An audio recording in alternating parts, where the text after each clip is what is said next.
Check dam నిరుపయోగం వల్ల సుమారు 2000 ఎకరాల సాగునీరు అందే గ్రామాలు ఇబ్బంది పడుతున్నాయని అధికారులు పరిశీలించి బ్యారేజ్ నిర్మించాలని రైతులు కోరుతున్నారు.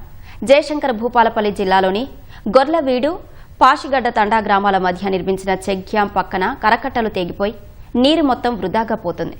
మోరంచవాగు ద్వారా మోటార్లను బిగించుకుని కిలోమీటర్ల మేర నీరు ఎత్తిపోసుకుంటూ ఇబ్బందులు పడుతున్నామని రైతులు చెబుతున్నారు.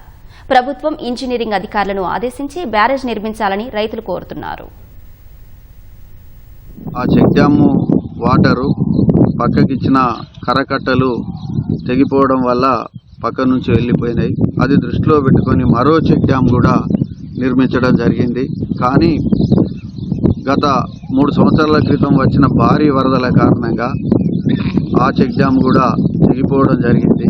దీనివల్ల ఈ 6 గ్రామాలకు సంబంధించిన 2000 ఎకరాలు కుడి ఎడమ కాలువల ద్వారా పారడానికి టీపీఆర్ తయారు చేసి ఐబీ ఇంజనీరింగ్ అధికారులు కార్యక్రమం చేయడం జరిగింది. దురదృష్టవశాత్తు భారీ వరదల వల్ల ఇది నిరుపయోగంగా మారిపోయింది.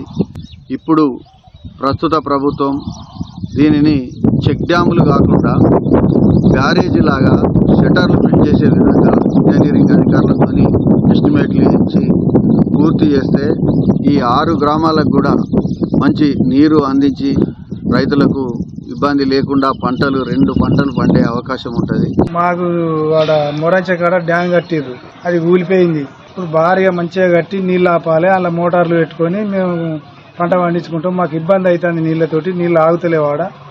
మాకు కాలువ ద్వారా నీళ్ళు ఇవ్వాలి, మోటార్లతో ఇబ్బంది అవుతుంది. మోటార్లు పెట్టుకుంటే ట్రాన్స్ఫారాలు కాలుతాయి, మోటార్లు కాలుతాయి. అట్లా చేస్తే మాకు మంచి సౌకర్యం ఉంటుందని కోరుకుంటాను.